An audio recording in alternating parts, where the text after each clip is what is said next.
So what's going on guys, Kate is here and welcome back to a brand new video. For today I will show you the best Monkey King build in Black Myth Wukong. So I've reached level 90 and throughout my playthrough and fighting different bosses, I've now figured out the most optimized equipment. What are the best spirits, what are really good relics, what stances should we focus on upgrading early on, and much more. Our build's main focus is to stack as much critical hit chance and damage increase as possible, while also having really good defense, so we would survive very hard enemy hits. By using the best of the best gear sets, weapons and perks, this setup will carry us through every single hard boss fight. So, if this sounds interesting to you, then let's get right into it. So then let's start off with the equipment, and the way I found it to work the best for me is just to use whatever best item you got until level 50. Because after that milestone you will start getting access to more powerful items and set pieces, that if you have 2 or 4 same gear sets, they will give you extra bonuses. And this will be very important in the mid to late game, because with each level the enemies will get harder and harder. So for us not to die hundreds of times, we want to maximize our damage and survivability. And this is where our equipment comes into play. So first of all, for the mask, we want to use the Bull King's mask. This will grant us moderate focus upon taking damage, and if the destined one is staggered, then we will get even more focus on top of everything else. Then for armor, we get the Monkey King's chest piece. Then for bracers, the Bull King's bracers. And lastly for boots, we use the Bull King's greaves.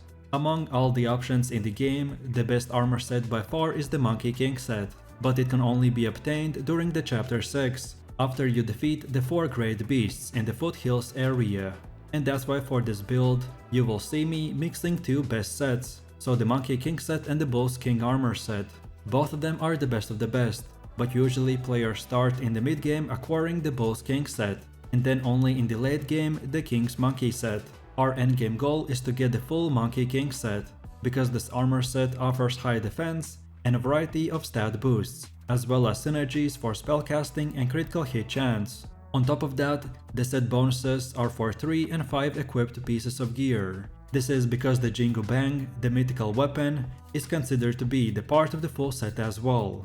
But in meantime, before we get our full endgame godlike build, we use the mid-game god build, which is the Bull's King armor. And this is primarily due to the extremely high defensive stats, including the set bonuses that boost this attribute even further. If you want to know what it feels like for the enemy hits to tickle you instead of doing real damage, then these gear pieces are the right pick for you.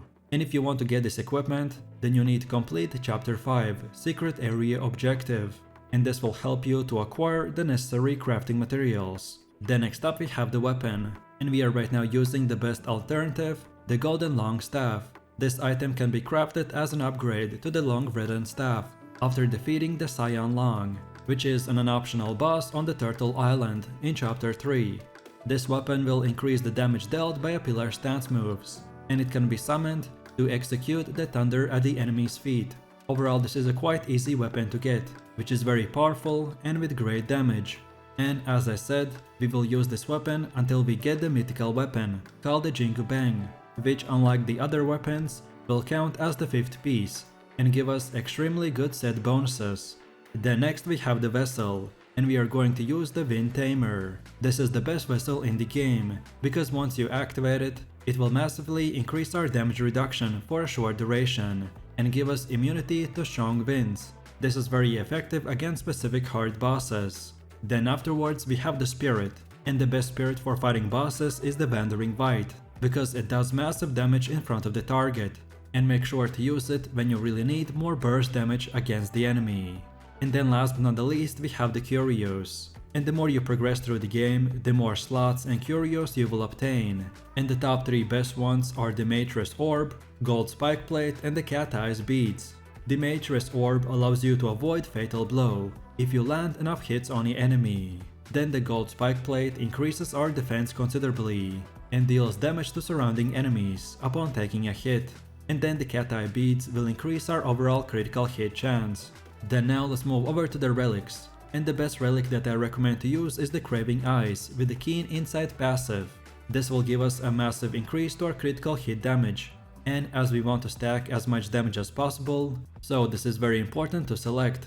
Then as far as foundations go, the higher level you will be, the more things you will have to upgrade and max out.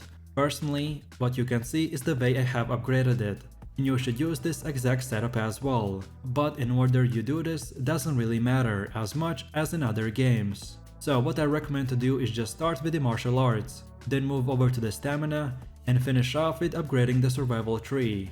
What at least I did was first of all unlocking the perks, and then when I unlocked everything I needed, only then I started to upgrade the perks to the higher tiers. Next up we have the staff stances, and this time the order you unlock things will matter a lot, especially if you're still in the early game. So the best stance by far is the smash stance, so we want to unlock all of these, and only then when we have unlocked everything we needed, only then we go to the pillar stance and unlock the rest of the perks. Smash stance gives us damage, and then the pillar stance gives us more defenses. In early game, the bosses are not that difficult, so if we first of all upgrade our damage, then we will be able to speedrun through the game much quicker. Then afterwards we have the mysticism, and here we simply want to get the whole immobilize tree. The immobilize is the best and most useful spell by far, because we will use it a lot to stun and immobilize the enemy, so then we can do free easy damage. This is the best and one of the most optimal ways to increase the duration and damage while stunned.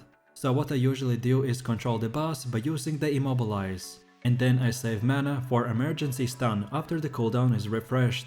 Then next up we have the alteration, and here this time we don't want to select anything. By progressing through the game we get sparks, which are very valuable, and that's why we need to use them very effectively.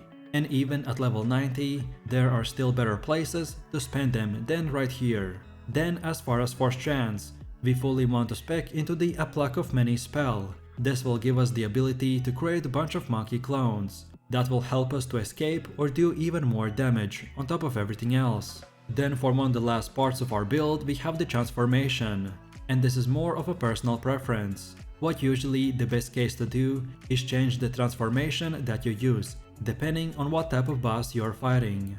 I really like the Moon Roam and the Riot Tides for burn damage or damage increase after a perfect dodge. With both of these options you can't go wrong, but if you truly want to get the maximum percentage out of your build, switching this between each boss fight is a tactic that you can do as well. And then for the last and final part we have come to the gameplay. So the best way to beat enemies in Black Myth Wukong is by avoiding melee attacks with dodge or pillar stance, while also immobilizing the target with the immobilize spell. Some of the bosses will always begin the battle with a jumping lunge attack, so dodging it can be a bit tricky, but if you press the dodge button just before he reaches you, then you should trigger a perfect dodge. While this is not essential, using a perfect dodge along with a counter attack can easily stagger the enemy, which will give you few valuable seconds to deal free damage. If you are unsure about your dodge timing in Black Myth Wukong, then you can simply move around the boss and only attack when you see a clear opening. The best way to handle most fights is by using the various combos unlocked through the staff stances talent tree. The most effective combo is the double light attack, followed by a short delay and then a heavy attack. This combo easily staggers most enemies, which gives you more opportunities to deal damage.